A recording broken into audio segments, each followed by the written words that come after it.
Assalamualaikum warahmatullahi wabarakatuh. Perkenalkan, nama saya Sakina Alfarinah dengan NIM 210205019. Pada kali ini saya akan menjelaskan materi metode simplex,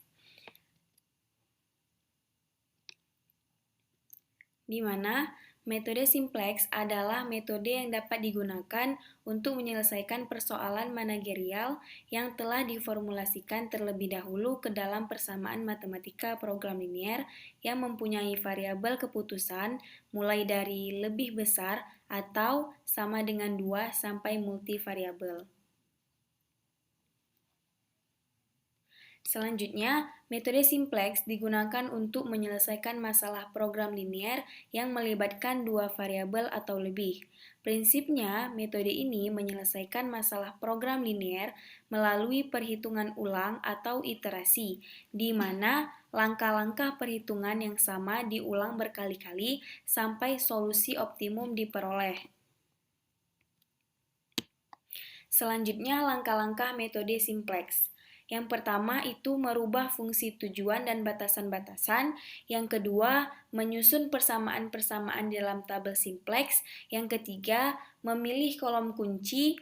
Yang keempat, memilih baris kunci. Yang kelima, merubah nilai-nilai baris kunci. Yang keenam, merubah nilai-nilai selain pada baris kunci. Yang ketujuh, melanjutkan perbaikan-perbaikan pada tabel yang belum optimal.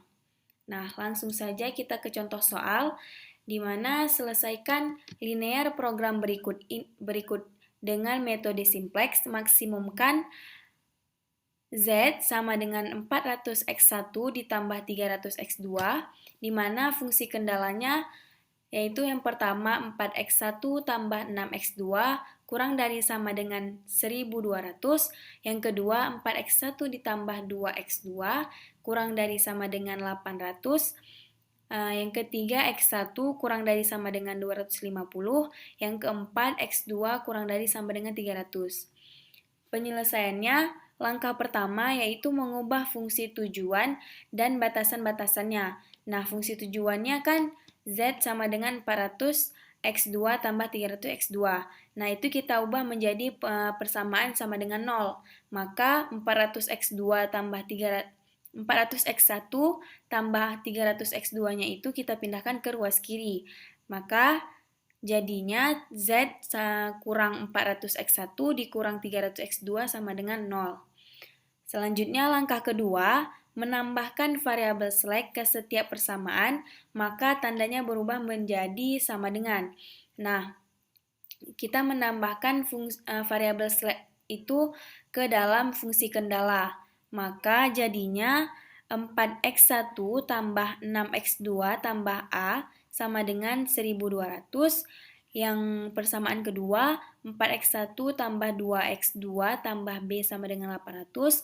Persamaan ketiga, x1 tambah C sama dengan 250. Persamaan keempat, x2 tambah D sama dengan 300. Di mana variabel A, B, C, D merupakan variabel slack.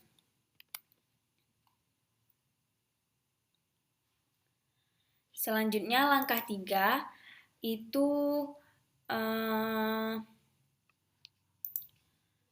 langkah ketiga memasukkan nilai-nilai koefisien dari persamaan ke dalam tabel lalu memilih kolom kunci dan baris kunci.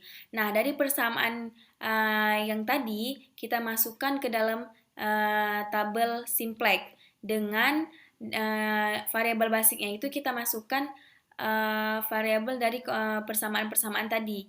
Dari persamaan-persamaan tadi kita peroleh variabelnya itu Z, X1, X2, A, B, C, D. Nah, NK ini adalah nilai kanan. Nah, di samping sini kita masukkan nilai variabel slack-nya. Nah, selanjutnya kita masukkan nilai-nilai koefisien setiap variabel setiap persamaan tadi ke dalam tabel simplex ini. Nah, selanjutnya kita memilih kolom kunci. Nah, memilih kolom kunci itu dengan cara melihat baris si fungsi tujuan atau Z. Baris si Z ini nilai negatif terbesar. Nah, nilai negatif terbesar dari baris ini kan min 400. Nah, jadi yang kolom kuncinya yaitu si X1 ini, karena si min 400 ini berada di X1. Nah, ini kolom kuncinya. Selanjutnya, kita mencari baris kunci. Nah, dalam mencari baris kunci itu, kita harus mencari indeksnya dengan rumus NK dibagi kolom kunci.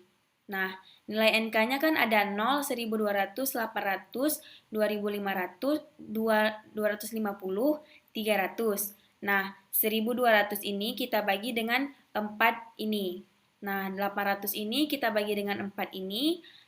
250 ini kita bagi dengan 1. Maka hasilnya kita taruh di indeks, di kolom indeks. Nah, setelah kita dapatkan nilai indeks, baru kita bisa menentukan baris kuncinya.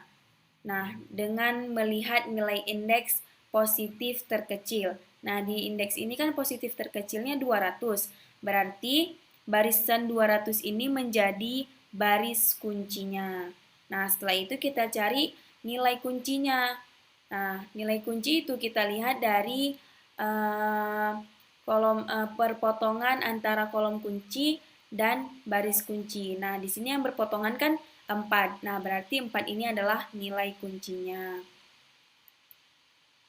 Selanjutnya, setelah kita dapatkan kolom kunci, baris kunci, nilai kuncinya, kita lihat apakah nilai fungsi tujuan nilai baris fungsi tujuan itu sudah optimum.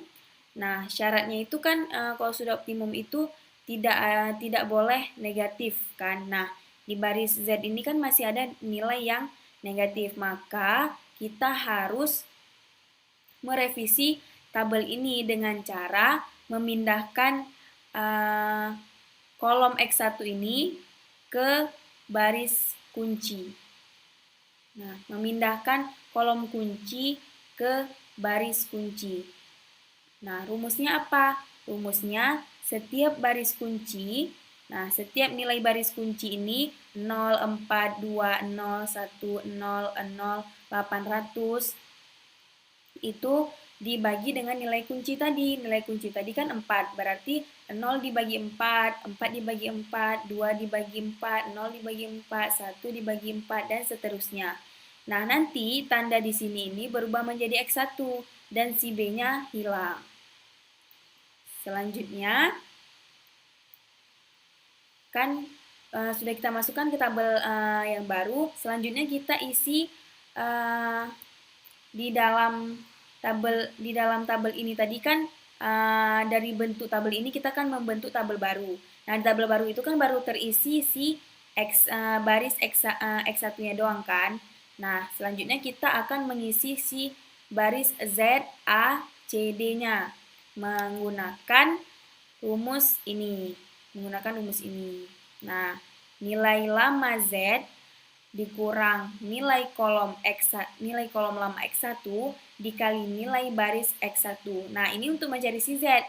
Kalau misalnya kita mencari si A, berarti nilai lama si A dikurang nilai kolom lama X1 dikali nilai baru X1.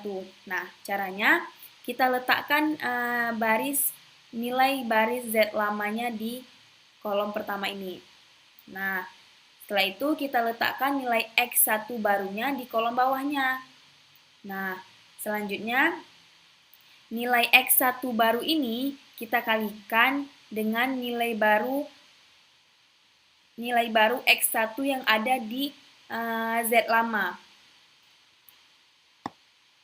Nah, nilai kolom X1 itu kan ini. Nah, dia kan berada di Z lama kan. Yang berada di Z lama kan cuma si min 400 ini. Berarti dia dikali dengan si ini doang. Nah, setelah baris X1 baru ini kita kalikan dengan min 400, lalu kita kurangkan dengan Z lamanya. Maka diperoleh hasilnya 0, min 1, 0, 1, 0, 0, 800. Nah, begitu juga dengan mencari A, C, dan D. Nah, maka diperolehlah hasilnya seperti di dalam tabel ini. Nah, selanjutnya kita lihat lagi. Selanjutnya kita menggunakan langkah yang awal tadi, kita tentukan baris dan kolomnya. Dah, setelah kita isi baris dan kolomnya, kita cari indeks barunya. Nah, kita cari indeks barunya kayak tadi. Yang pertama kita tentukan dulu kolom. Yang pertama kita tentukan dulu kolom kuncinya dengan cara melihat fungsi tujuannya. Melihat fungsi tujuannya yang mana yang negatif terbesar. Nah, negatif terbesar kan min 100. Berarti X2 inilah menjadi kolom kunci di tabel kedua. Nah, selanjutnya kita mencari baris kunci. Baris kunci itu kan kita harus mencari nilai indeks terlebih dahulu. Nah, sama seperti tadi caranya, NK dibagi kolom kunci, berarti 80.000 dibagi min 100, 400 dibagi 4, 200 dibagi 1/2, 50 dibagi minus 1/2, 300 dibagi 1. Maka diperoleh hasilnya ini. Nah, setelah itu kita lihat lagi nilai indeksnya. Nilai indeks positif terkecil. Nah, di sini kan nilai positif terkecilnya ada 2. Nah, kita boleh pilih salah satunya. Nah, di sini saya pilih yang pertama. Maka, baris A lah yang menjadi baris kuncinya. Setelah itu tentukan lagi nilai kuncinya. Di sini yang berpotongan antara kolom kunci dan baris kunci kan ada 4. Nah, berarti 4 ini adalah nilai kuncinya. Selanjutnya, kita lihat lagi, kita periksa lagi barisnya. Nah, setelah kita periksa, di baris Z ini masih ada yang negatif. Nah, berarti harus kita revisi lagi tabel ini dengan cara apa? Memindahkan si kolom kunci ini ke baris kunci yang sebelumnya tadi. Dengan cara yang sama, setiap baris kunci dibagi dengan nilai kunci. Yang tadi nilainya 4, berarti 0 dibagi 4, 0 dibagi 4, 4 dibagi 4, 1 dibagi 4, min 1 dibagi 4, dan seterusnya.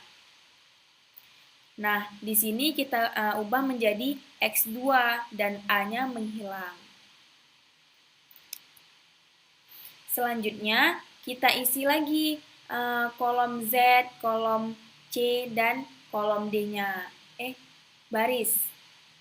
Kita isi baris Z, baris C, dan baris D-nya dengan cara yang sama.